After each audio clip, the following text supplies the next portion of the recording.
Cordial saludo, mi nombre es Arnoldo Arana y hoy continuamos con la serie Entendiendo la ansiedad, basada en el libro Cómo manejar la ansiedad eficazmente.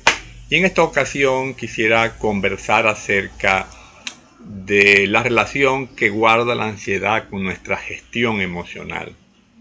Creo que una de las cosas que necesitamos entender es que la pérdida de contacto con nosotros mismos nos predispone para la ansiedad. Un elemento que nos predispone a la ansiedad es la falta de contacto de conciencia con nuestra realidad interna. Y es que en algún momento en nuestra vida podemos funcionar en desconexión con nuestra interioridad, vale decir, con nuestras emociones, necesidades, valores. Y esto nos desfragmenta, nos pone a vivir en incongruencia, en alienación de nuestro mundo interno, y eso nos hace propenso a experimentar la ansiedad desadaptativa. La desconexión emocional definitivamente propicia la ansiedad desadaptativa.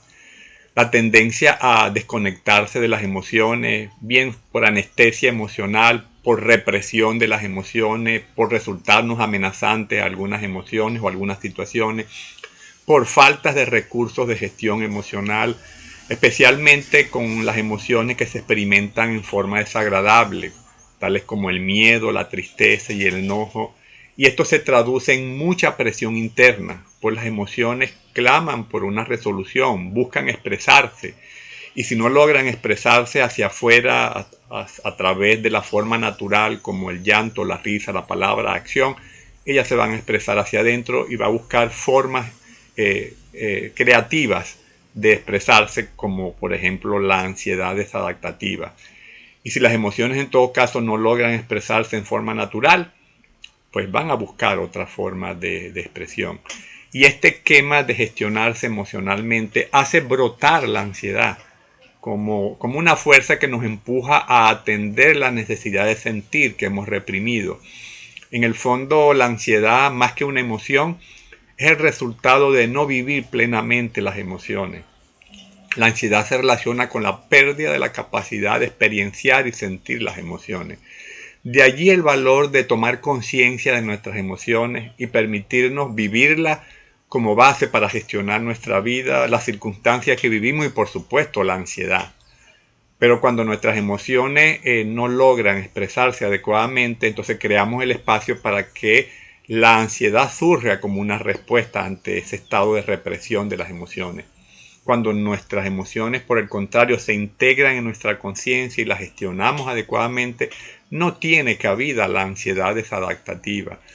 La forma, pues, de regular las emociones influye directamente en el manejo que hacemos de la ansiedad.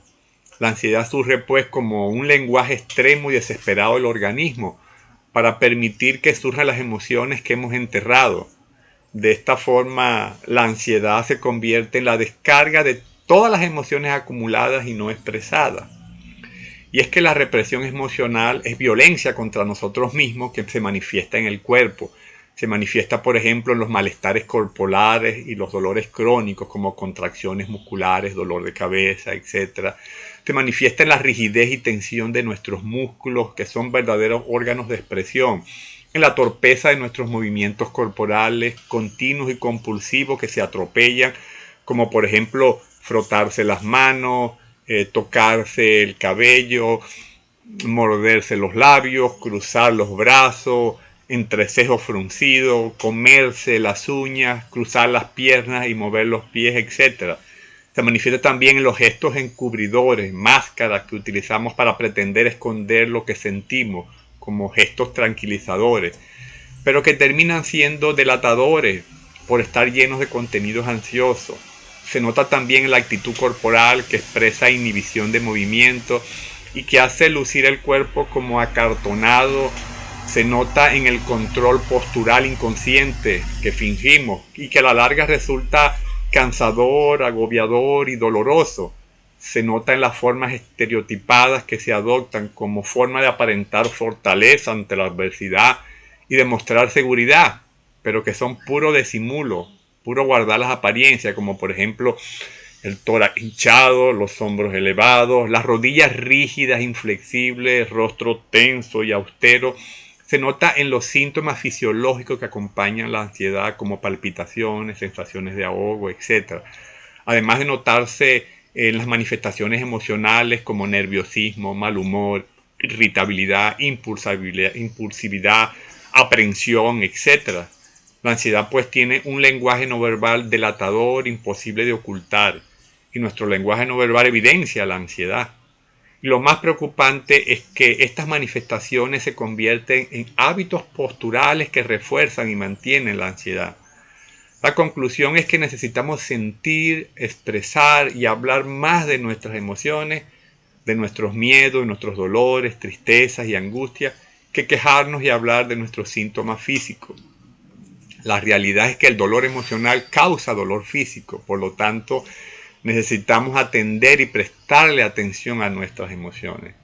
De modo que para prevenirnos de las ansiedades adaptativas necesitamos evitar escapar de situaciones que nos producen dolor, miedo y cualquier emoción que se presente y que pueda resultar amenazante, sin importar lo incómodo o desagradable que pueda ser. Y lamentablemente la ansiedad termina siendo más desagradable que las emociones que evitamos. Además, las emociones en general son circunstanciales, son episódicas, pero la ansiedad tiende a alojarse como una condición crónica, como un inquilino que rehúsa dejar la casa. Ahora, el meollo del asunto de las emociones es que las emociones son parte de toda solución, pero también parte de todo problema. Las emociones pueden ser igualmente beneficiosas, pero también igualmente limitadoras. Lo cierto es que los procesos emocionales son claves para el buen funcionamiento psicológico, pero también pueden ser protagonistas de trastornos psicopatológicos. Hasta el próximo encuentro.